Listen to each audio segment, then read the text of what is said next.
Hi అండి అందరికీ. నేను మీ సుజాత భద్రం. మొన్న మీకు కొండ మీద దేవుడు ఉండో ఎక్కడ ఏంటి ప్లేస్ మీకు తెలిస్తే కామెంట్ చేయండి అన్నాను కదా. అది ఎక్కడ అంటే రంగారావు బంజర్ల మనం రంగారావు బంజర్ వెళ్ళేటప్పుడు పెనుబల్లి మండలంలో రంగారావు బంజర్ వెళ్ళేటప్పుడు మనకు ఆంజనేయ స్వామి గుడి ఉంటుందండి. ఇటు నుంచి మేము బంజర్ నుంచి వెళ్ళేటప్పుడు అయితే మనకి కుడివైపున ఆంజనేయ స్వామి గుడి ఉంటుంది. అక్కడి నుంచి సీసీ రోడ్లో లోపలికి వెళ్ళాలన్నమాట. ఒక 2 కిలోమీటర్ల లోపలికి వెళ్తే అక్కడ ఇది పరిమిగుట్ట అంటారంటండి దీన్ని. నేను ఫస్ట్ టైమే వెళ్ళాను అనమాట. అక్కడ అది ఉందని కూడా నాకు తెలీదు. అక్కడికి వెళ్ళాము. వెళ్ళిన తర్వాత నిన్న షార్ట్ వీడియోలో పెట్టాను కదా. వెళ్ళిన తర్వాత మేము ఇంకా మెట్లుకు పూజ చేసి చక్కగా అక్కడ స్వామివారిని దర్శనం చేసుకొని ఇంకా అందరితో పాటు కలిసి ఇంకా నాకు కలిగిన అదృష్టం ఏంటంటే అక్కడ గుడి గడిగే అదృష్టం నాకు కలిగిందనమాట. స్వామివారిని కూడా శుభ్రంగా క్లీన్ చేసేసి అలంకరించడానికి సహాయం చేశాను అనమాట నేను కూడా. అయితే స్వాములకు అడుగుతున్నారు కానీ వాళ్ళకి కుదరలేదండి. అంటే ఆడవాళ్ళు కడిగినంత ఇదిగా మగవాళ్ళకి అంత బాగా రాదు కదా. వాళ్ళకి ఇక ఇబ్బంది అవుతుందని చెప్పి నేను కడగవచ్చా స్వామి అంటే అన్నయ్య స్వామి నన్ను కడగమన్నారనమాట. నేను ముందు వాళ్ళు అభిషేకానికి ముందు ఒకసారి క్లీన్ చేశారు, అభిషేకం తర్వాత ఒకసారి క్లీన్ చేశారనమాట. 2 సార్లు కూడా ఇంకా నేను క్లీన్ చేశాను. క్లీన్ చేసి ఇచ్చిన తర్వాత స్వామివారిని అయితే అలంకరించారనమాట. ఏం దేవుడు అనేది చెప్పలేదు కదా. ఆ స్వామి ఎవరు అంటే దత్తాత్రేయ స్వామి. స్వయంభుగా వెలిసారంట ఆయన. అక్కడ వెనకమాల మీకు కనిపిస్తుంది కదా, పుట్ట రూపంలో ఉన్నారనమాట. తర్వాత విగ్రహం పెట్టి పూజలు చేస్తున్నారంట. అక్కడ చుట్టుపక్కల ఎవరిళ్లలో పెళ్ళిళ్ళైనా ఫంక్షన్స్ అయినా ముందు ఈ స్వామిని దర్శనం చేసుకొని తర్వాతే వాళ్ళ ఇళ్లలో కార్యక్రమాలు మొదలు పెట్టుకుంటారంట. ఇంకా స్వామివారిని అయితే మొత్తం నీట్గా క్లీన్ చేసి శుభ్రంగా కడిగేసి పసుపు కుంకుమ కనుక అలంకరిస్తున్నారనమాట అన్నయ్య స్వామి. తర్వాత ఈ మనకి అభిషేకం చేసిన తర్వాత అంటే అన్నీ స్వామికి పాలు, పెరుగు, పంచదార, నెయ్యి, తేనె, పసుపు, కుంకుమ, ఇంకా కొబ్బరి నీళ్ళు అన్నీ, ఇంకా మంచినీళ్ళు అన్నీ కలిపి అభిషేకం చేసి స్వామిని శుభ్రంగా తర్వాత మళ్ళీ నీళ్ళతో కడిగిన తర్వాత పట్టు వస్త్రాలు వాళ్ళు తీసుకొచ్చారు.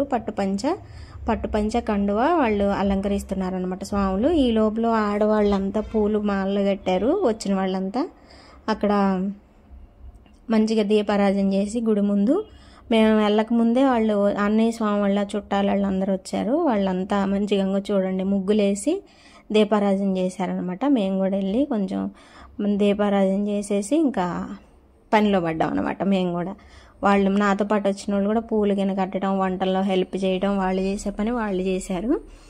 ఇక్కడ అంతా క్లీనింగ్ అయిపోయిన తర్వాత అభిషేకం అయిపోయినాక స్వామివారిని అయితే అలంకరిస్తున్నారనమాట. అయితే దత్తాత్రేయ స్వామి గురించి నాకు తెలిసిన 2 ముక్కలు చెప్తానండి. అది మరి అది నిజమా కాదా అనేది మీరు తప్పులుంటే మాత్రం క్షమించండి. నాకు తెలిసింది నేను చెప్తాను. దత్తాత్రేయ స్వామి హిందూ ధర్మంలో త్రిమూర్తుల అవతారం అని చెప్పి భావిస్తారంట. బ్రహ్మ, విష్ణు, మహేశ్వరులు సమ్మిళితంగా రూపం ఆయన అని చెప్పేసి పూజిస్తారని చెప్పేసి నానుడి ఉందంట. ఆయన అవధూత, యోగేశ్వరుడు, జ్ఞానానంద స్వరూపుడుగా కూడా పిలుస్తారంట ఆ స్వామిని. పురాణాల ప్రకారం దత్తాత్రేయుడు అత్రి మహర్షి మరియు అనసూయాదేవిలకు జన్మించారట. అనసూయాదేవి భక్తికి మెచ్చి త్రిమూర్తులు సంతోషించి ఒకే బిడ్డగా అవతరించారని చెప్పి పురాణాలు చెప్తున్నాయంట.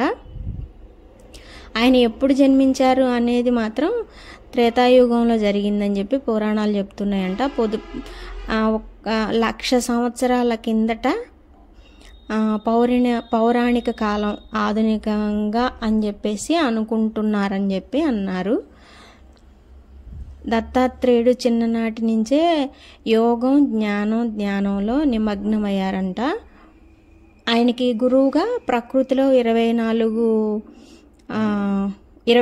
గురువులుగా ఆయన అనుకున్నారట. అందులో గాలి, నీరు, అగ్ని, ఆకాశం, పక్షులు, జంతువులు ఇలా చాలా చుట్టూ ఉన్న ప్రతిదాన్ని ఆయన గురువుగానే భావించారంట.